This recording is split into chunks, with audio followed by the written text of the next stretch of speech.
ನಮಸ್ಕಾರ ಫೋಕಸ್ 18ಗೆ ಸ್ವಾಗತ. ನಾನು ಪೃಥ್ವಿರಾಜ್ ಹಾರ್ನಹಳ್ಳಿ. ಸಿಎಂ ಪಟ್ಟದ ಮೇಲೆ ಕಣ್ಣಿಟ್ಟಿದ್ದ ಡಿಕೆಗೆ ಡೈನಮೈಟ್ ಇಟ್ರ ಸಿದ್ದು. ಸಿಎಂ ಆಗೋದಿರ್ಲಿ, ಡಿಸಿಎಂ ಪಟ್ಟ ಅಧ್ಯಕ್ಷ ಸ್ಥಾನಕ್ಕೂ ಕುತ್ತು ಬರುತ್ತಾ? ಕೆಎನ್ ರಾಜಣ್ಣ, ಎಂಬಿ ಪಾಟೀಲ್, ಜಾರಕಿಹೊಳಿ ಮೂವರನ್ನ ಮುಂದೆ ಬಿಟ್ಟು ಡಿಕೆಗೆ ಚೆಕ್ಮೇಟ್ ಇಟ್ಟಿತ ಟಗರು. ದಿಲ್ಲಿಯಲ್ಲಿ ಹೈಕಮಾಂಡ್ ನಾಯಕರ ಜೊತೆಗಿನ ಸಭೆಯಲ್ಲಿ ಆಗಿದ್ದಾದ್ರೂ ಏನು? ಸಿದ್ದು ಬಣ ಇಟ್ಟ ಡೈನಮೈಟ್ ಎಂತದ್ದು? ಇದೇ ಈ ಹೊತ್ತಿನ ವಿಶೇಷ. ಡಿಕೆಶಿ ಪಟ್ಟಕ್ಕೆ ಗುನ್ನ.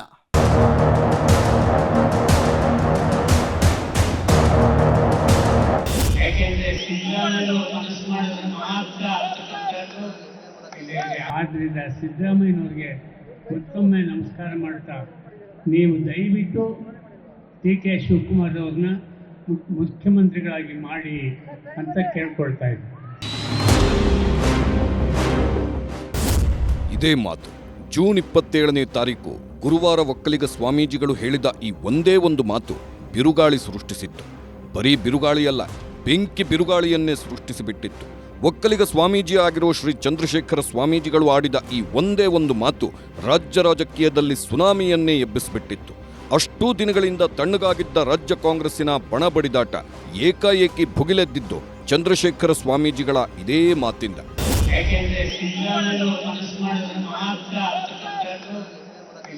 ಆದ್ರಿಂದ ಸಿದ್ದರಾಮಯ್ಯನವ್ರಿಗೆ ಮತ್ತೊಮ್ಮೆ ನಮಸ್ಕಾರ ಮಾಡ್ತಾ, ನೀವು ದಯವಿಟ್ಟು ಡಿ ಕೆ ಶಿವಕುಮಾರ್ ಅವ್ರನ್ನ ಮುಖ್ಯಮಂತ್ರಿಗಳಾಗಿ ಮಾಡಿ ಅಂತ ಕೇಳ್ಕೊಳ್ತಾ ಇದ್ದೀನಿ. ಸಿಎಂ ಸೀಟು ಬಿಟ್ಟುಕೊಡಬೇಕು, ಸಿದ್ದರಾಮಯ್ಯನವರು ಸಿಎಂ ಸೀಟನ್ನ ಬಿಟ್ಟುಕೊಡಬೇಕು. ಇಷ್ಟು ದಿನ ಮುಖ್ಯಮಂತ್ರಿ ಪಟ್ಟದಲ್ಲಿ ಕೂತ್ಕೊಂಡು ರಾಜ್ಯಭಾರ ಮಾಡಿದ್ದಾಗಿದೆ. ಡಿಕೆ ಶಿವಕುಮಾರ್ಗೂ ಅವಕಾಶ ಕೊಡಬೇಕು. ಡಿಕೆ ಶಿವಕುಮಾರ್ ಮುಖ್ಯಮಂತ್ರಿ ಆಗಬೇಕು ಅಂದ್ರೆ ಅದು ಸಿದ್ದರಾಮಯ್ಯ ಮನಸ್ಸು ಮಾಡಬೇಕು. ದೊಡ್ಡ ಮನಸ್ಸು ಮಾಡಿ ಸಿದ್ದರಾಮಯ್ಯನವರು ಸಿಎಂ ಸೀಟನ್ನ ಡಿಕೆ ಶಿವಕುಮಾರ್ ಅವರಿಗೆ ಬಿಟ್ಟುಕೊಡಬೇಕು ಅಂತ ವಿಶ್ವ ಒಕ್ಕಲಿಗ ಮಹಾಸಂಸ್ಥಾನ ಮಠದ ಸ್ವಾಮೀಜಿಗಳಾದ ಚಂದ್ರಶೇಖರ ಸ್ವಾಮೀಜಿ ಹೇಳಿದ್ರು.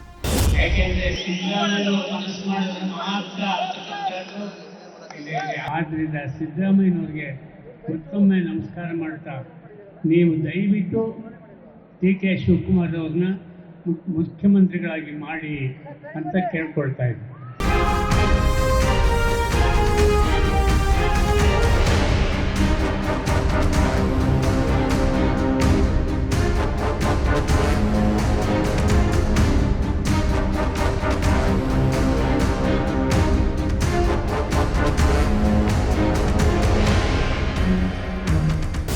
ಹೀಗೆ ಹೇಳಿದ್ದೇ ತಡ ರಾಜ್ಯ ರಾಜಕೀಯದಲ್ಲಿ ಸಂಚಲನ ಸೃಷ್ಟಿಯಾಗಿಬಿಟ್ಟಿತ್ತು. ರಾಜ್ಯ ಕಾಂಗ್ರೆಸ್ಸಿನಲ್ಲಿ ಸೈಲೆಂಟ್ ಆಗಿದ್ದ ಬಣ ರಾಜಕೀಯ ಮತ್ತೆ ಭುಗಿಲೆದ್ದಿತ್ತು. ನಾಡಪ್ರಭು ಕೆಂಪೇಗೌಡರ 515ನೇ ಜಯಂತಿಯ ಪ್ರಯುಕ್ತ ಹಮ್ಮಿಕೊಂಡಿದ್ದ ಕಾರ್ಯಕ್ರಮದಲ್ಲಿ CM Siddaramaiah, DCM DK Shivakumar ಸೇರಿದಂತೆ ಅನೇಕ ಸಚಿವರು, ಶಾಸಕರು ಉಪಸ್ಥಿತರಿದ್ದರು. ಇವರ ಜೊತೆಗೆ ಒಕ್ಕಲಿಗ ಸ್ವಾಮೀಜಿಗಳನ್ನೂ ಕಾರ್ಯಕ್ರಮಕ್ಕೆ ಆಹ್ವಾನಿಸಲಾಗಿತ್ತು. ಆ ಪ್ರಕಾರವಾಗಿ ಆದಿಚುಂಚನಗಿರಿ ಶ್ರೀಗಳಾದ ನಿರ್ಮಲಾನಂದನಾಥ ಸ್ವಾಮೀಜಿ, ವಿಶ್ವ ಒಕ್ಕಲಿಗ ಮಹಾಸಂಸ್ಥಾನ ಮಠದ ಚಂದ್ರಶೇಖರ ಸ್ವಾಮೀಜಿ ಸೇರಿದಂತೆ ಹಲವರು ಉಪಸ್ಥಿತರಿದ್ದರು. ಸಾವಿರಾರು ಜನರು ಕಿಕ್ಕಿರಿದು ಸೇರಿದ್ರು. ಇಂಥ ಬೃಹತ್ ಸಮಾರಂಭದಲ್ಲಿ ಸ್ಫೋಟವಾಗಿತ್ತು ನೋಡಿ ಚಂದ್ರಶೇಖರ ಸ್ವಾಮೀಜಿಗಳ ಮಾತು.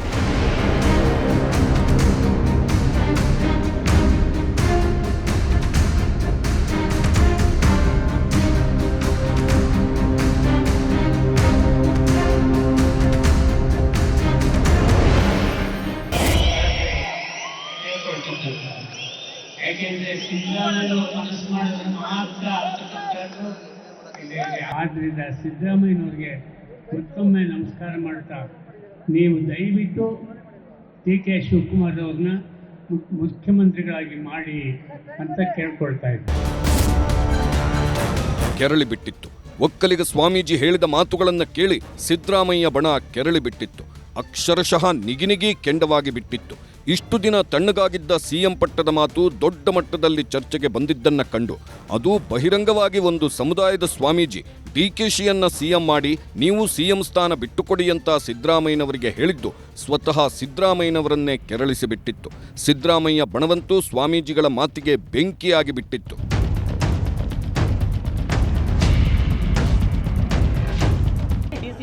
ಸಚಿವರು ಸಹ ಶಾಸಕರು ಆಗ್ರಹ ಮಾಡ್ತಿದ್ದಾರೆ.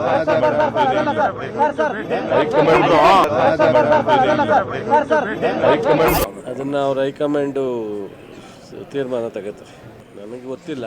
ಡೆಮಾಕ್ರಸಿನಲ್ಲಿ ಯಾರನ್ನೂ ಏನು ಹೇಳಬಾರ್ದು ಅಂತಲೂ ನಾವು ಹೇಳೋಕ್ಕಾಗಲ್ಲ. ಒಬ್ಬೊಬ್ಬರ ಅಭಿಪ್ರಾಯ ಒಂದೊಂದು ಇರುತ್ತೆ. ಅದನ್ನೆಲ್ಲ ತೀರ್ಮಾನ ಮಾಡಲಿಕ್ಕೆ ಮನೇಲಿ ಹೇಗೆ ಒಬ್ಬ ತಂದೆ ತಾಯಿ ಇರ್ತಾರೋ ಮಕ್ಕಳು ಎಲ್ಲ ತೀರ್ಮಾನ ಮಾಡೋಕ್ಕೆ, ಹಂಗೆ ನಮಗೂ ಒಂದು ಪಕ್ಷದಲ್ಲಿ ನಾಯಕರಿದ್ದಾರೆ. ಸೊ ನಮ್ಮ ಸ್ನೇಹಿತರುಗಳು, ನಮ್ಮ ಕೊಲೀಗ್ಸು ಹೇಳ್ದಂಥ ಎಲ್ಲ ವಿಚಾರವನ್ನು ಸಮಗ್ರವಾಗಿ ಫೈನಲ್ ಮಾಡಿ ತೀರ್ಮಾನವನ್ನು ಹೈಕಮಾಂಡ್. ಪಕ್ಷದ ಹೈಕಮಾಂಡು ವೀಕ್ಷಕರನ್ನು ಕಳಿಸಿ ಶಾಸಕರ ಅಭಿಪ್ರಾಯವನ್ನು ಸಂಗ್ರಹ ಮಾಡಿದ್ದಾರೆ. ಶಾಸಕರ ಅಭಿಪ್ರಾಯ ಸಂಗ್ರಹ ಮಾಡಿ ಶಾಸಕಾಂಗದ ಪಕ್ಷದ ನಾಯಕರಾಗಿ ಸಿದ್ದರಾಮಯ್ಯನವರು ಹೆಚ್ಚು ಶಾಸಕರ ಬೆಂಬಲದಿಂದ ನಾಯಕರಾಗಿ ಆಯ್ಕೆ ಆಗಿದ್ದಾರೆ. ಅವರು ಶಾಸಕಾಂಗದ ಪಕ್ಷದ ನಾಯಕರಲ್ಲಿ ಶಾಸಕರ ಅಭಿಪ್ರಾಯವನ್ನು ಸಂಗ್ರಹ ಮಾಡಿ ಅವರ ಅಭಿಪ್ರಾಯದ ಮೇರೆಗೆ ಹೈಕಮಾಂಡು ತೀರ್ಮಾನ ಮಾಡಿ ಸಿದ್ದರಾಮಯ್ಯನವರು ಮುಖ್ಯಮಂತ್ರಿ ಅಂತ ಹೇಳಿದ್ದಾರೆ. ಅದು ಮುಖ್ಯಮಂತ್ರಿ ಆದಮೇಲೆ ಈಗ ಮುಖ್ಯಮಂತ್ರಿ ಹುದ್ದೆ ಖಾಲಿ ಇಲ್ವಲ್ಲ. ಸ್ವಾಮೀಜಿ ಹೇಳಿರೋದು, ಅವರು ಸ್ವಾಮೀಜಿ ಅಭಿಪ್ರಾಯ ಅವ್ರು ಹೇಳಿದ್ದಾರೆ. ಈಗ ನಮ್ಮ ಪಕ್ಷ ಹೈಕಮಾಂಡ್ ಪಕ್ಷ, ತೀರ್ಮಾನ ಮಾಡೋರು ಯಾರು? ಹೈಕಮಾಂಡ್ ತೀರ್ಮಾನ. ಈಗ CM ಕುರ್ಚಿದಲ್ಲಿ ಮನೆ ಸಿದ್ದರಾಮಯ್ಯ ಅವರು ಕೂತಿದ್ದಾರೆ, ಖಾಲಿಯಲ್ಲಿದೆ. ಈಗ ಚರ್ಚೆ ಮಾಡೋಕ್ಕೆ ಖಾಲಿ ಇರ್ಬೇಕು ತಾನೆ. ಈಗ ಖಾಲಿ ಇದ್ದರೆ ತಾನೇ ನಾವು ಚರ್ಚೆ ಮಾಡಬೇಕಾಗಿರೋದು. ಖಾಲಿನೇ ಇಲ್ಲ, ಖಾಲಿಯಲ್ಲಿದೆ. ಅಲ್ಲ, ಸ್ವಾಮೀಜಿ ಅವ್ರ ಅಭಿಪ್ರಾಯ ಅವ್ರು ಹೇಳಿದ್ದಾರೆ. ಅವ್ರ ಅಭಿಪ್ರಾಯ ತಪ್ಪಂತ ನಾನು ಹೇಳಲ್ಲ. ಇಲ್ಲ, ಅದೆಲ್ಲ ಇಲ್ಲ. ಅವ್ರ ಅಭಿಪ್ರಾಯ ಅವ್ರು ಹೇಳಿದ್ದಾರೆ. ಅವ್ರ ಅಭಿಪ್ರಾಯ ಹೇಳಿದ್ರಲ್ಲಿ ತಪ್ಪೇನಿಲ್ಲ. ಈಗ ನಮ್ಮ ಪಕ್ಷ ಹೈಕಮಾಂಡ್ ಪಕ್ಷ, ಹೈಕಮಾಂಡ್ ತೀರ್ಮಾನ ಮಾಡೋದು. ನಾವು ಎಲ್ಲ ನಮ್ಮ ಅಭಿಪ್ರಾಯ ಹೇಳ್ಬೋದು, ಅಭಿಪ್ರಾಯ ಬಿಟ್ಟು ನಾವು ಏನು ಮಾಡೋಕ್ಕಾಗಲ್ಲ. ತೀರ್ಮಾನ ಮಾಡೋರು ಯಾರು? ನಮ್ಮ ಪಕ್ಷ ಹೈಕಮಾಂಡ್ ಪಕ್ಷ. ಈಗ ಆಲ್ರೆಡಿ ಹೈಕಮಾಂಡ್ ಪಕ್ಷ ತೀರ್ಮಾನ ಮಾಡಿ ಸಿದ್ದರಾಮಯ್ಯ ಅವ್ರನ್ನ ಮುಖ್ಯಮಂತ್ರಿ ಮಾಡಿದ್ದಾರೆ. ಈಗ ಸಿದ್ದರಾಮಯ್ಯ ಅವರು ಇದ್ದಾರೆ. ಈಗ ಕುರ್ಚಿ ಖಾಲಿ ಇಲ್ಲ ಮುಖ್ಯಮಂತ್ರಿದ್ದು. ಇದೆಲ್ಲ ಚರ್ಚೆ ಮಾಡೋದು ಅಗತ್ಯನೇ ಇಲ್ಲ.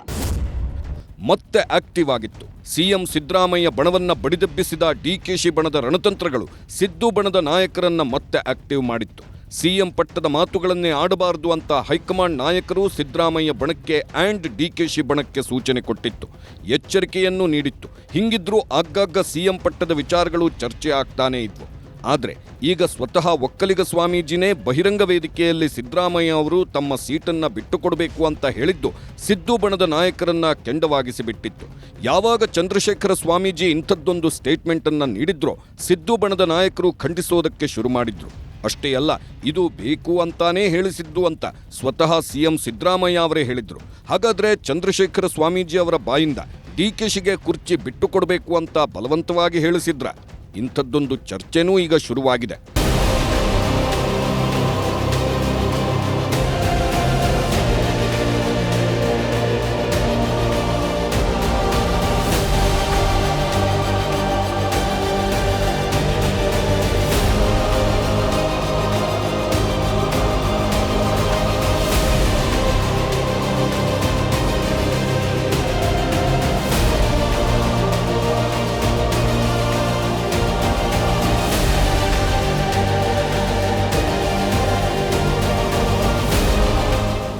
ಒಕ್ಕಲಿಗ ಶ್ರೀಗಳ ಬಾಯಿಂದ ಡಿಕೆಶಿ ಬಣ ಹೇಳಿಸಿದ್ದ ಮಾತು. ಎಸ್, ಇಂಥದ್ದೊಂದು ಚರ್ಚೆ ಈಗ ಶುರುವಾಗಿದೆ. ಡಿಕೆಶಿ ಸಿಎಂ ಪಟ್ಟದಲ್ಲಿ ಕೂರಬೇಕು ಅಂತ ಶತಾಯಗತಾಯ ಪ್ರಯತ್ನ ಮಾಡುತ್ತಿದ್ದಾರೆ. ಒಂದಷ್ಟು ಶಾಸಕರನ್ನೂ ತಮ್ಮ ಜೊತೆಗೆ ಸೇರಿಸಿಕೊಂಡು ಸಿಎಂ ಪಟ್ಟದ ಪ್ಲಾನ್ ಮಾಡುತ್ತಿದ್ದಾರೆ. ಆದರೆ ಲೋಕಸಭೆ ಚುನಾವಣೆ ಮುಗಿಲಿ ಅಂತ ಹೈಕಮಾಂಡ್ ಹೇಳಿದ್ರಿಂದ ಎಲ್ಲರೂ ಸೈಲೆಂಟ್ ಆಗಿದ್ರು. ಆದ್ರೀಗ ಲೋಕಸಭೆ ಎಲೆಕ್ಷನ್ ಮುಗಿದೋಗಿದೆ. ಹೀಗಾಗಿ ಡಿಕೆಶಿ ಬಣ ಮತ್ತೆ ಆಕ್ಟಿವ್ ಆಗಿದೆ. ಆದರೆ ಈ ಸಲ ನೇರವಾಗಿ ಡಿಕೆಶಿ ಆಗಲಿ ಡಿಕೆಶಿ ಬಣದ ನಾಯಕರಾಗಲಿ ಸಿಎಂ ಸೀಟಿನ ಚರ್ಚೆ ಎತ್ತಿಲ್ಲ. ಬದಲಿಗೆ ಒಕ್ಕಲಿಗ ಸ್ವಾಮೀಜಿಗಳು ಇಂಥದ್ದೊಂದು ಚರ್ಚೆಗೆ ಮುನ್ನುಡಿ ಬರೆದಿದ್ದಾರೆ. ಆದರೆ ಒಕ್ಕಲಿಗ ಸ್ವಾಮೀಜಿ ಆಗಿರೋ ಚಂದ್ರಶೇಖರ ಸ್ವಾಮೀಜಿ ಬಾಯಿಂದ ಡಿಕೆಶಿ ಮತ್ತು ಡಿಕೆಶಿ ಬಣದ ನಾಯಕರು ಇಂಥದ್ದೊಂದು ಮಾತು ಹೇಳಿಸಿದ್ದಾರೆ ಅನ್ನೋ ಆರೋಪವೂ ಇದೆ. ಇದರ ಹಿಂದೆ ಡಿಕೆಶಿನೇ ಇರೋದು ಅಂತ ಕೆಂಡವಾಗಿರೋ ಸಿದ್ದು ಬಣದ ನಾಯಕರು ಈಗ ಡಿಕೆಶಿ ಬುಡಕ್ಕೆ ಡೈನಮೈಟ್ ಇಡುವುದಕ್ಕೆ ಸಜ್ಜಾಗಿದ್ದಾರೆ.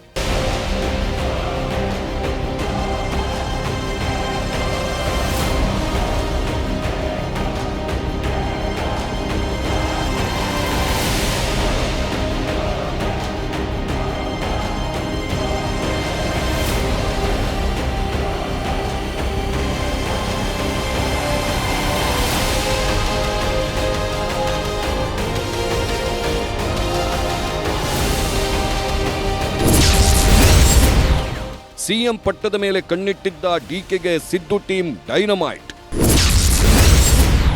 ಡಿಸಿಎಂ ಪಟ್ಟ, ಅಧ್ಯಕ್ಷ ಸ್ಥಾನಕ್ಕೂ ಸಿದ್ದು ಬಣ ತಂದಿಟ್ಟಿದ್ದ ಕುತ್ತು. ಕೆಎನ್ ರಾಜಣ್ಣ, ಎಂಬಿ ಪಾಟೀಲ್, ಜಾರಕಿಹೊಳಿ ಮಾಡಿದ ಪ್ಲಾನ್ ಏನು? ದಿಲ್ಲಿಯಲ್ಲಿ ಟೈಮ್ ಬಾಂಬ್ ಫಿಕ್ಸ್, ರಾಜ್ಯದಲ್ಲಿ ಬ್ಲಾಸ್ಟ್ ಆಗೋದೆಂದು. ಡಿಕೆಶಿ ಪಟ್ಟಕ್ಕೆ ಗುನ್ನ, ಕೈನಲ್ಲಿ ಮುಂದೆ ಏನಣ್ಣ? ಎಸ್, ಒಕ್ಕಲಿಗ ಸ್ವಾಮೀಜಿ ಎಬ್ಬಿಸಿದ ಒಂದೇ ಒಂದು ಮಾತಿನ ಬಿರುಗಾಳಿ ರಾಜ್ಯ ಕಾಂಗ್ರೆಸ್ಸಿನಲ್ಲಿ ತಲ್ಲಣ ಸೃಷ್ಟಿಸಿಬಿಟ್ಟಿದೆ. ಸ್ವಾಮೀಜಿ ಬಾಯಿಂದ ಡಿಕೆಶಿ ಮತ್ತು ಅವರ ಬಣನೇ ಇಂಥದ್ದೊಂದು ಮಾತು ಹೇಳಿಸಿದೆ ಅಂತ ಹೇಳಲಾಗ್ತಿದೆ.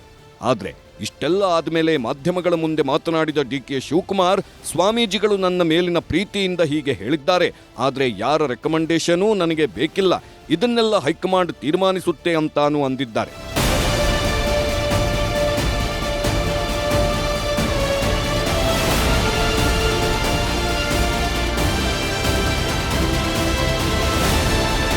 ಹೇಳ್ತೀನಿ ಕೇಳಿ, ಯಾವ DCM ಚರ್ಚೆನೂ ಇಲ್ಲ, ಯಾವ ಚೀಫ್ ಮಿನಿಸ್ಟರ್ ಪ್ರಶ್ನೆ ಇಲ್ಲ. ಸ್ವಾಮಿಗಳು ಅಭಿಮಾನದ ಮೇಲೆ ನನ್ನ ಬಗ್ಗೆ ಮಾತಾಡಿರ್ಬೋದು ಅಷ್ಟೇ. ದಯವಿಟ್ಟು ನಾನು ರಿಕ್ವೆಸ್ಟ್ ಮಾಡ್ತೀನಿ, ಯಾರ ರೆಕಮೆಂಡೇಷನ್ನು ನನಗೆ ಅವಶ್ಯಕತೆ ಇಲ್ಲ.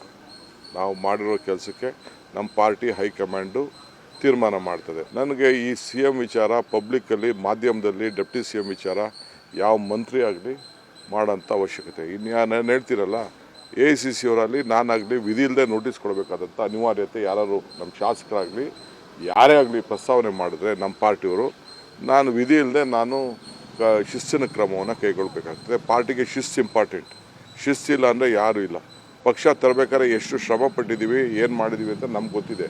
ಇವತ್ತು ಇವ್ರು ಯಾರು ಏನು ಮಾತಾಡೋಂಥ ಅವಶ್ಯಕತೆ ಇಲ್ಲ. ಟೆಲಿಂಗ್ ಯು, ನಾನು ಪಕ್ಷದ ಹಿತದೃಷ್ಟಿಯಿಂದ ಎಲ್ಲರೂ ಕೂಡ ನಾನು ಹೇಳ್ತಾ ಇದ್ದೀನಿ, ನಿಮ್ಮ ಬಾಯಿನ ಬೀಗ ಹಾಕೊಂಡಿದ್ರೆ ಪಕ್ಷಕ್ಕೆ ಒಳ್ಳೇದು ಮಾಡ್ದಂಗೆ ಆಗ್ತದೆ. ಯಾರ ರೆಕಮೆಂಡೇಶನೂ ಬೇಕಾಗಿಲ್ಲ, ಯಾರ ರೆಫರೆನ್ಸೂ ಬೇಕಾಗಿಲ್ಲ. ನಾನು ಮಾಡಿರುವ ಕೆಲಸವನ್ನ ನೋಡಿಕೊಂಡು ಹೈಕಮಾಂಡ್ ಏನು ಜವಾಬ್ದಾರಿ ಕೊಡಬೇಕೋ ಕೊಡುತ್ತೆ. ಇದೆಲ್ಲ ಹೈಕಮಾಂಡ್ಗೆ ಬಿಟ್ಟ ವಿಚಾರ ಅಂತ ಹೇಳಿದ ಡಿಕೆ ಶಿವಕುಮಾರ್, ಇಂಥ ವಿಚಾರವನ್ನ ಯಾರೂ ಬಹಿರಂಗವಾಗಿ ಮಾತಾಡಬೇಡಿ ಅಂತಾನೂ ಹೇಳಿದ್ದಾರೆ. ಇಷ್ಟೇ ಅಲ್ಲ, ಸರ್ಕಾರದ ಭಾಗವಾಗಿರೋ ಸಚಿವರಾಗಲಿ ಶಾಸಕರಾಗಲಿ ಯಾರೇ ಆಗಲಿ ಇಂಥ ಚರ್ಚೆಗಳನ್ನ ಮಾತಾಡಿದ್ರೆ ಮುಲಾಜೆ ಇಲ್ಲದೆ ಶಿಸ್ತು ಕ್ರಮ ಜರುಗಿಸಬೇಕಾಗುತ್ತೆ ಅಂತಾನೂ ಎಚ್ಚರಿಸಿದ್ದಾರೆ.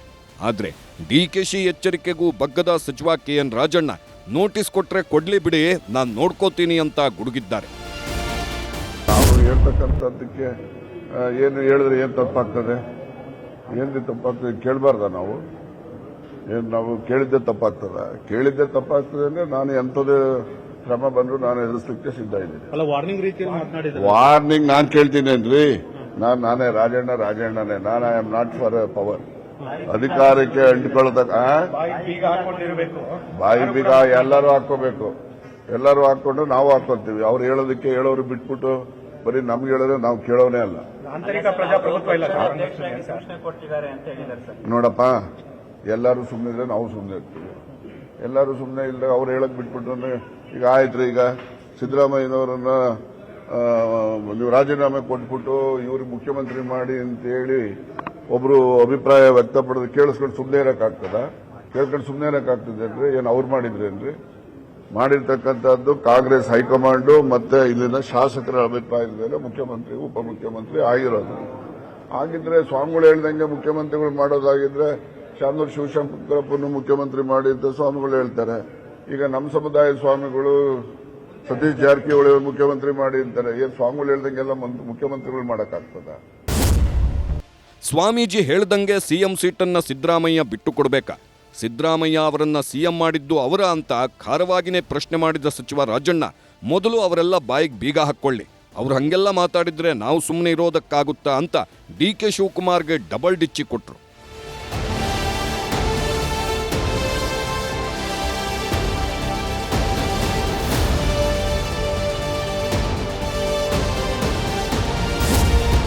ಇಷ್ಟೇ ಅಲ್ಲ, ಸೀದಾ ದಿಲ್ಲಿ ಅಂಗಳಕ್ಕೂ ಹೋದ ಸಿದ್ದು ಬಣದ ನಾಯಕರು ಹೈಕಮಾಂಡ್ ಮುಂದೆ ಮಹತ್ವದ ಬೇಡಿಕೆಗಳನ್ನು ಇಟ್ಟುಬಿಟ್ರು. ಅದು ಬರೀ ಬೇಡಿಕೆ ಆಗಿರಲಿಲ್ಲ, ಬದಲಿಗೆ ಡಿಕೆಶಿ ಬುಡಕ್ಕೆ ಇಟ್ಟ ಡೈನಮೈಟ್ನಂತಿತ್ತು ಆ ಬೇಡಿಕೆ ಪಟ್ಟಿ.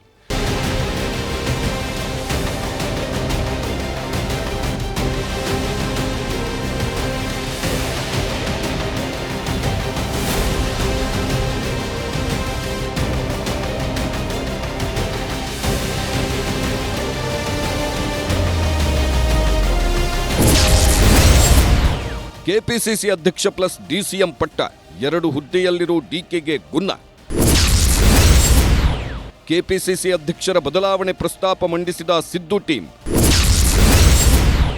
ಹೆಚ್ಚುವರಿ DCM ಪಟ್ಟದ ಚರ್ಚೆನೂ ನಡೀತಾ. ಎಸ್, ಡಿಕೆಶಿ CM ಆಗಬೇಕು, ಅದಕ್ಕಾಗಿ ಸಿಎಂ ಸೀಟನ್ನು ಸಿದ್ದರಾಮಯ್ಯನವರು ಬಿಟ್ಟುಕೊಡಬೇಕು ಅಂತ ಸ್ವಾಮೀಜಿಗಳು ಹೇಳಿದ್ದೇ ತಡ ಸಿದ್ದು ಬಣದ ನಾಯಕರ ಕಣ್ಣು ಕೆಂಪಾಗಿ ಬಿಟ್ಟಿತ್ತು. ಸೀದಾ ಇದನ್ನ ಹೈಕಮಾಂಡ್ವರೆಗೂ ತೆಗೆದುಕೊಂಡು ಹೋಗಿತ್ತು ಸಿದ್ದು ಪಡೆ. ಮೊನ್ನೆ ರಾಜ್ಯದಿಂದ ಆಯ್ಕೆಯಾಗಿದ್ದ ನೂತನ ಸಂಸದರ ಸಭೆಯಲ್ಲಿ ಭಾಗವಹಿಸಿದ ಸಿಎಂ ಸಿದ್ದರಾಮಯ್ಯ ಮತ್ತು ಡಿಸಿಎಂ ಡಿಕೆಶಿ ನಂತರದಲ್ಲಿ ಹೈಕಮಾಂಡ್ ಅನ್ನು ಭೇಟಿಯಾಗಿದ್ರು. ಈ ವೇಳೆ ಸಿದ್ದರಾಮಯ್ಯ ಆ್ಯಂಡ್ ಟೀಮ್ ಎಐಸಿಸಿ ಅಧ್ಯಕ್ಷ ಮಲ್ಲಿಕಾರ್ಜುನ್ ಖರ್ಗೆ ಮತ್ತು ರಾಹುಲ್ ಗಾಂಧಿ ಇಬ್ಬರನ್ನು ಭೇಟಿ ಮಾಡಿತ್ತು. ಈ ವೇಳೆ ರಾಜ್ಯ ರಾಜಕೀಯದ ಎಲ್ಲಾ ವಿದ್ಯಮಾನಗಳನ್ನು ಚರ್ಚಿಸಲಾಗಿತ್ತು. ಹೈಕಮಾಂಡ್ ನಾಯಕರನ್ನು ಭೇಟಿಯಾಗಿದ್ದ ಸಿದ್ದರಾಮಯ್ಯ ಆ್ಯಂಡ್ ಟೀಮ್ ಕೆಪಿಸಿಸಿ ಅಧ್ಯಕ್ಷ ಸ್ಥಾನದ ಬದಲಾವಣೆಯನ್ನು ಪ್ರಸ್ತಾಪಿಸಿತ್ತು. ಲೋಕಸಭೆ ಚುನಾವಣೆ ನಡೆಯುವವರೆಗೂ ಡಿಕೆ ಶಿವಕುಮಾರ್ ಅಧ್ಯಕ್ಷರಾಗಿರ್ತಾರೆ ಅಂತ ಈ ಮೊದಲೇ ಹೇಳಿದ್ರು ಹೈಕಮಾಂಡ್ ನಾಯಕರು. ಆದರೆ ಈಗ ಲೋಕಸಭಾ ಎಲೆಕ್ಷನ್ ಮುಗಿದಿದೆ. ಹಾಗಾಗಿ ಕೊಟ್ಟ ಮಾತಿನಂತೆ ಹೊಸ ಕೆಪಿಸಿಸಿ ಅಧ್ಯಕ್ಷರನ್ನ ನೇಮಿಸಿ ಅಂತ ಸಿದ್ದು ಬಣದ ನಾಯಕರು ಪ್ರಸ್ತಾಪಿಸಿದ್ರು. ಇದಕ್ಕೆ ಪೂರಕವಾಗಿ ಸ್ಪಂದಿಸಿದ್ದ ರಾಹುಲ್ ಗಾಂಧಿ ಈ ಬಗ್ಗೆ ತೀರ್ಮಾನ ತೆಗೆದುಕೊಳ್ಳಲಾಗುತ್ತೆ ಅಂತ ಹೇಳಿ ಕಳಿಸಿದ್ರು.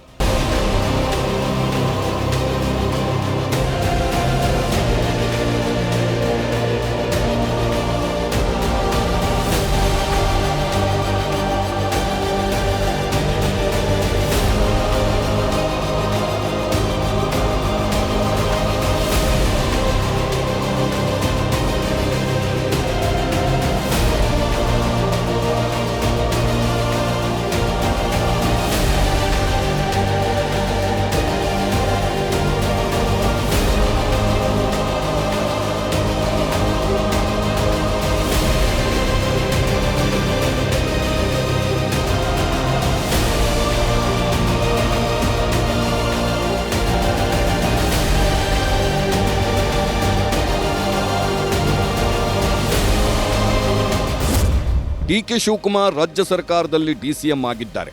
ಜೊತೆಗೆ ಕೆಪಿಸಿಸಿ ಅಧ್ಯಕ್ಷರೂ ಆಗಿದ್ದಾರೆ. ನಿಯಮದ ಪ್ರಕಾರ ಒಬ್ಬ ವ್ಯಕ್ತಿ 2 ಹುದ್ದೆಗಳಲ್ಲಿ ಇರುವಂತಿಲ್ಲ.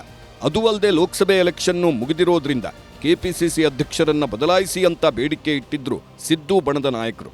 ಇದರ ಜೊತೆಗೆ ಹೆಚ್ಚುವರಿ ಡಿಸಿಎಂ ಪಟ್ಟಕ್ಕೂ ಪಟ್ಟು ಹಿಡಿದಿದ್ರು. ಒಕ್ಕಲಿಗ ನಾಯಕರಾಗಿ ಡಿಕೆಶಿಯನ್ನ ಡಿಸಿಎಂ ಮಾಡಿರೋದ್ರಿಂದ ಇತರೆ ಸಮುದಾಯದವರನ್ನು ನಿರ್ಲಕ್ಷಿಸಿದಂತ ಸಂದೇಶ ಹೋಗುತ್ತಿದೆ. ಹೀಗಾಗಿ ದಲಿತರು, ಲಿಂಗಾಯತರು ಸೇರಿದಂತೆ ಇತರೆ ಸಮುದಾಯದವರಿಗೂ ಡಿಸಿಎಂ ಪಟ್ಟ ಕೊಡಬೇಕು ಅಂತಾನೂ ಚರ್ಚೆ ನಡೆಸಲಾಗಿತ್ತು. ಸಮುದಾಯಕ್ಕೊಬ್ಬರಂತೆ ಡಿಸಿಎಂ ಪಟ್ಟದ ಅಗತ್ಯತೆ ಇದೆ ಅನ್ನೋದನ್ನ ಹೈಕಮಾಂಡ್ಗೆ ತಿಳಿಸುವಲ್ಲಿ ಸಕ್ಸಸ್ ಆಗಿತ್ತು ಸಿದ್ದು ಬಣದ ನಾಯಕರ ಟೀಮ್.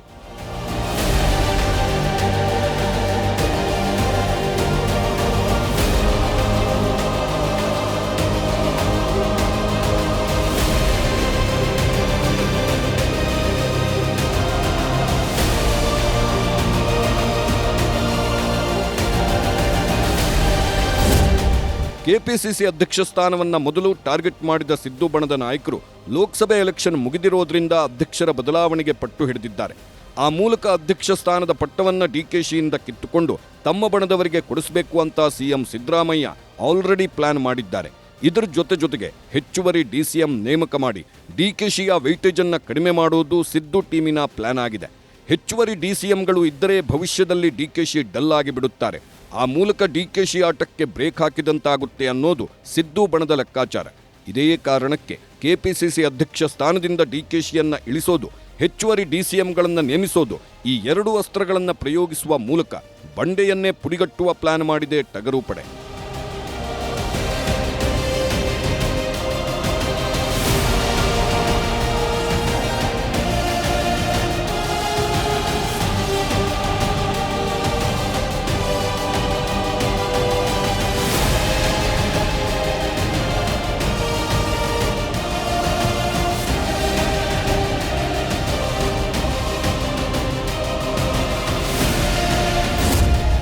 ಹೀಗೆ ಡಿಕೆಶಿಯ ಇಡೀ ಬುಡವನ್ನೇ ಅಲ್ಲಾಡಿಸುವ ಮಟ್ಟಕ್ಕೆ ಸಿದ್ದರಾಮಯ್ಯ ಆ್ಯಂಡ್ ಟೀಮ್ ಕೆರಳಿದ್ದು ರಾಜ್ಯ ರಾಜಕೀಯದಲ್ಲಿ ಡಿಕೆಶಿಗೆ ಉಲ್ಟಾ ಆಗುವಂಥ ಸನ್ನಿವೇಶವನ್ನ ತಂದೊಡ್ಡಿದ್ದು ಒಕ್ಕಲಿಗ ಸ್ವಾಮೀಜಿ ಆಡಿದ ಮಾತುಗಳು.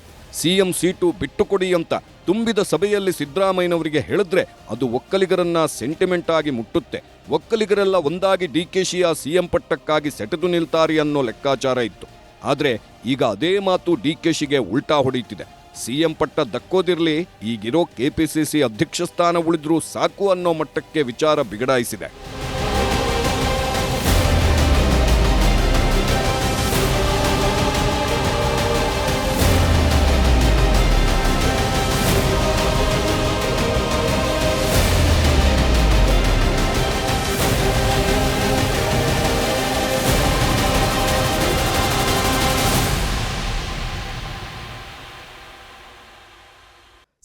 ಬಣದ ಆಟಕ್ಕೆ ಡಿಕೆಶಿ ಬಣ ಕಂಗಾಲಾಗಿದೆ.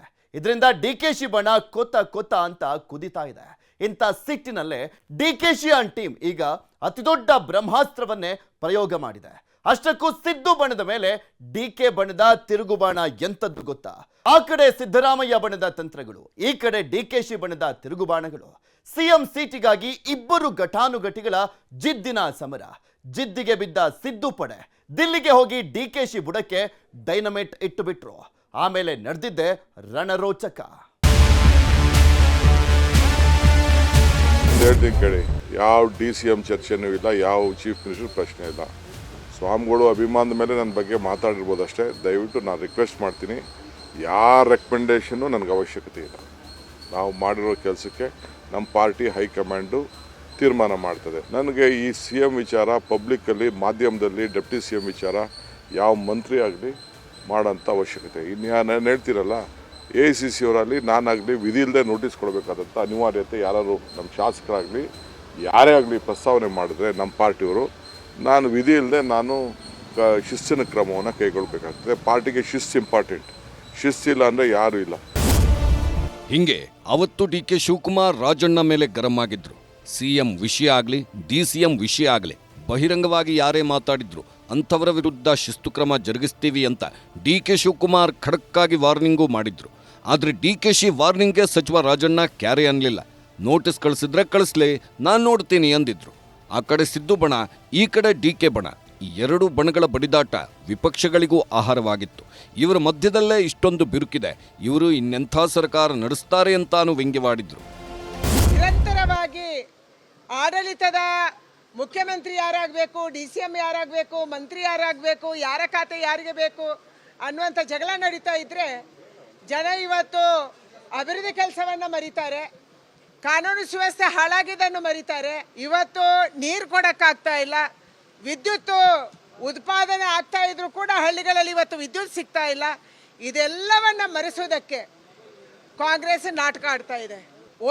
ಒಂದು ಬರೆಯ ಮೇಲೆ ಇನ್ನೊಂದು ಬರೆಯನ್ನು ಕಾಂಗ್ರೆಸ್ ಸರ್ಕಾರ ಏನೋ ಆಗ್ತಾ ಇದೆ. ಜನ ಇದೆಲ್ಲವನ್ನು ಮರೆಯೋದಕ್ಕಾಗಿ ಅಧಿಕಾರದ ಕುರ್ಚಿಯ ಗುದ್ದಾಟದ ನಾಟಕವನ್ನ, ಡ್ರಾಮಾವನ್ನ ಕಾಂಗ್ರೆಸ್ ಮಾಡ್ತಾ ಇದೆ. ರಾಜ್ಯ ಸರ್ಕಾರ ಒಳಜಗಳದಲ್ಲಿ ಮುಖ್ಯಮಂತ್ರಿ ಬದಲಾವಣೆ ಆಗಬೇಕು ಅಂತ ಒಂದು ಕಡೆ, ಇನ್ನೊಂದು ಕಡೆ ಉಪಮುಖ್ಯಮಂತ್ರಿಗಳ ಸಂಖ್ಯೆ ಜಾಸ್ತಿ ಆಗಬೇಕು, KPCC ಅಧ್ಯಕ್ಷ ಸ್ಥಾನವನ್ನು ಬಿಡಬೇಕು. ಇದು ಬಹಿರಂಗ ಜಗಳದಲ್ಲಿ ಅದರಲ್ಲಿ ಹೆಚ್ಚು ಮಂತ್ರಿಗಳು, ಶಾಸಕರು ಅದರಲ್ಲಿ ವ್ಯಸ್ತ ಆಗಿರೋದ್ರಿಂದ ರಾಜ್ಯ ಸರ್ಕಾರ ಒಂದು ರೀತಿಯಲ್ಲಿ ನಿಷ್ಕ್ರಿಯ ಆಗಿದೆ. ಹೊಸದಾಗಿ ವ್ಯಾಖ್ಯಾನ ಮಾಡುವಂಥದ್ದು ಕಾಂಗ್ರೆಸ್ ಪಕ್ಷದಲ್ಲಿ ನಡೆದಿದೆ. ಅಸಲಿ ರಾಜಕಾರಣ ಬೇರೆ ಇದೆ, ಹೊರಗಡೆ ವಾದ ಮಾಡೋದು ಬೇರೆ ಇದೆ. ಇದು ಭಾಳ ಸ್ಪಷ್ಟವಾಗಿದೆ. ನೋಡೋಣ, ಕಾದು ನೋಡೋಣ ಎಷ್ಟು ಜನ ಉಪಮುಖ್ಯಮಂತ್ರಿಗಳು ಮಾಡ್ತಾರೆ ನೋಡಿ. ಕಾಂಗ್ರೆಸ್ ಪಕ್ಷದಲ್ಲಿ ಈಗ ನಡೀತಾ ಇರೋ CM DCM ಪಟ್ಟದ ಫೈಟು ಈಗ ವಿಪಕ್ಷಗಳಿಗೂ ಆಹಾರವಾಗ್ತಿದೆ.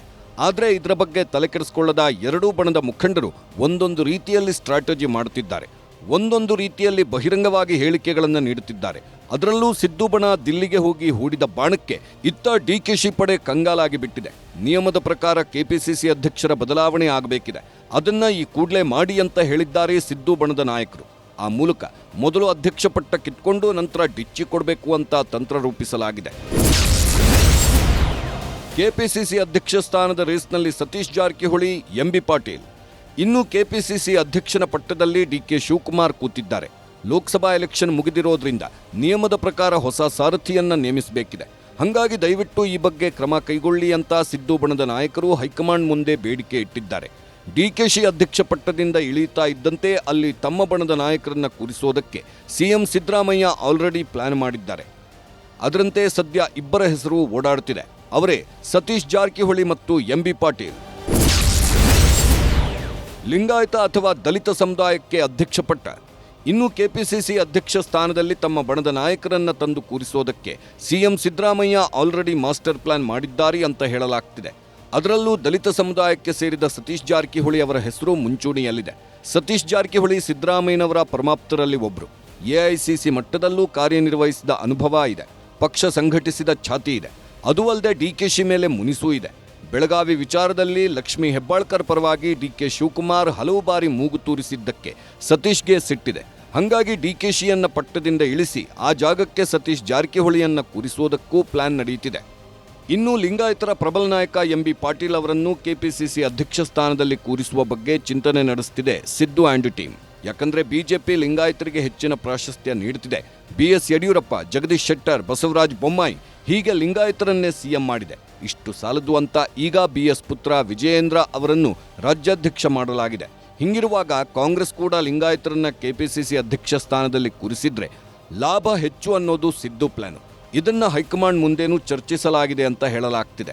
ಸತೀಶ್ ಜಾರಕಿಹೊಳಿ ಮತ್ತು ಎಂಬಿ ಪಾಟೀಲ್ ಇಬ್ಬರೂ ಸಿಎಂ ಸಿದ್ದರಾಮಯ್ಯರಿಗೆ ಆಪ್ತರು. ಡಿಕೆಶಿಗೆ ಒಳಗೊಳಗೆ ವಿರೋಧಿಗಳು. ಬೆಳಗಾವಿ ವಿಚಾರಕ್ಕೆ ಮೂಗು ತೂರಿಸಿದ್ದಕ್ಕೆ ಸತೀಶ್ ಸಿಟ್ಟಾಗಿದ್ರೆ ಎಂಬಿ ಪಾಟೀಲ್ ಅವರನ್ನ ಬಹಿರಂಗವಾಗಿ ಒಂದು ಸಭೆಯಲ್ಲಿ ಸೈಲೆಂಟ್ ಅಂದಿದ್ದಕ್ಕೆ ಕೋಪವಿದೆ. ಹಿಂಗಾಗಿ ಡಿಕೆಶಿಯನ್ನ ಪಟ್ಟದಿಂದ ಇಳಿಸಿ ಡಿಕೆಶಿ ಮೇಲೆ ಸಿಟ್ಟಿದ್ದವರನ್ನೇ ಆ ಪಟ್ಟಕ್ಕೆ ತಂದು ಕೂರಿಸಬೇಕು ಅನ್ನೋದು ಸಿದ್ದು ಬಣದ ಲೆಕ್ಕಾಚಾರ. ಮುಂದಿನ ಚುನಾವಣೆಗೆ ಸಿದ್ಧತೆ ಸಭೆ ನಡೆಸಿದ ಡಿಕೆಶಿ ಸಮಯ ಎಲ್ಲದಕ್ಕೂ ಉತ್ತರಿಸುತ್ತೆ. ಸಭೆಯಲ್ಲಿ ಡಿಕೆಶಿ ಕೊಟ್ರ ಪಂಚ್. ಎಸ್, ಪ್ರಚಲಿತ ವಿದ್ಯಮಾನಗಳನ್ನು ನೋಡಿ ಗರಂ ಆಗಿರೋ DCM DK Shivakumar time will answer everything ಅಂತ ಅಂದುಬಿಟ್ಟಿದ್ದಾರೆ. ಸಮಯವೇ ಎಲ್ಲದಕ್ಕೂ ಉತ್ತರ ಕೊಡುತ್ತೆ. ಯಾರು ಸಿಎಂ ಆಗಬೇಕು, ಎಷ್ಟು ಮಂದಿ DCM ಆಗಬೇಕು, ಯಾರಿಗೆ ಕೆಪಿಸಿಸಿ ಅಧ್ಯಕ್ಷ ಸ್ಥಾನ ನೀಡಬೇಕು ಅನ್ನೋದು ಕಾಲ ಬಂದಾಗ ಗೊತ್ತಾಗುತ್ತೆ ಅಂತ ಹೇಳಿದ್ದಾರೆ. ಡಿಕೆಶಿ ಆ ಮೂಲಕ ರಾಜಕೀಯದ ಟೈಮ್ ಬಾಂಬ್ ಎಸೆದಿದ್ದಾರೆ. ಈ ಟೈಮ್ ಬಾಂಬ್ ಯಾವಾಗ ಸಿಡಿಯುತ್ತೋ, ಯಾರಿಗೆ ಹಾನಿ ಮಾಡುತ್ತೋ ಅನ್ನೋದನ್ನ ಕಾದು ನೋಡಬೇಕು. ಇನ್ನು ಸೋಮವಾರ ಪಕ್ಷದ ಪದಾಧಿಕಾರಿಗಳು, ಜಿಲ್ಲಾ ಮುಖಂಡರ ಜೊತೆಗೆ ಸಭೆ ನಡೆಸಿದ DK ಶಿವಕುಮಾರ್ ಮುಂಬರಲಿರೋ ಸ್ಥಳೀಯ ಚುನಾವಣೆಗೆ ಸಿದ್ಧತೆ ನಡೆಸುತ್ತಿದ್ದಾರೆ. ಜಿಲ್ಲಾ ಪಂಚಾಯಿತಿ, ತಾಲೂಕ್ ಪಂಚಾಯಿತಿ, BBMP ಎಲೆಕ್ಷನ್, ಸಾಲು ಸಾಲು ಎಲೆಕ್ಷನ್ಗಳು ಮುಂದೆ ಬರಲಿವೆ. ಅದಕ್ಕಾಗಿ ಈಗಿನಿಂದಲೇ ಕೆಲಸ ಶುರು ಮಾಡಿ ಅಂತ ಪಕ್ಷದ ಪದಾಧಿಕಾರಿಗಳಿಗೆ ಸೂಚನೆ ಕೊಟ್ಟಿದ್ದಾರೆ. ಆ ಮೂಲಕ ಸಿದ್ದು ಆ್ಯಂಡ್ ಟೀಮ್ ಬಣ ಬಡಿದಾಟದಲ್ಲಿ ಮಗ್ನರಾಗಿದ್ದರೆ ನಾನು ಪಕ್ಷವನ್ನ ಸಂಘಟಿಸುವಲ್ಲಿ ಕಾರ್ಯನಿರತರಾಗಿದ್ದೇನೆ ಅನ್ನೋ ಸಂದೇಶವನ್ನ ಸಾರಿದಂತಿದೆ ಡಿಕೆಶಿ ಆ ಮೀಟಿಂಗ್ಗಳು.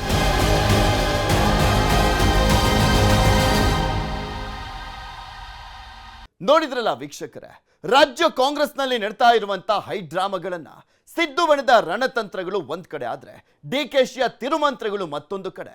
ಆದ್ರೆ ಅಂತಿಮವಾಗಿ ಹೈಕಮಾಂಡ್ ಯಾರ ಪರ ನಿಲ್ಲುತ್ತೆ, ಯಾರಿಗೆ ಯಾವ ಸ್ಥಾನಮಾನ ಕೊಡುತ್ತೆ ಅನ್ನೋದನ್ನ ಕಾದು ನೋಡಬೇಕಾಗಿದೆ. ಇದಾಗಿತ್ತು ಈ ಹೊತ್ತಿನ ವಿಶೇಷ. ನೋಡ್ತಾ ಇರಿ News 18, ಜಾಲ ನಮ್ಮದು, ಬಲ ನಿಮ್ಮದು.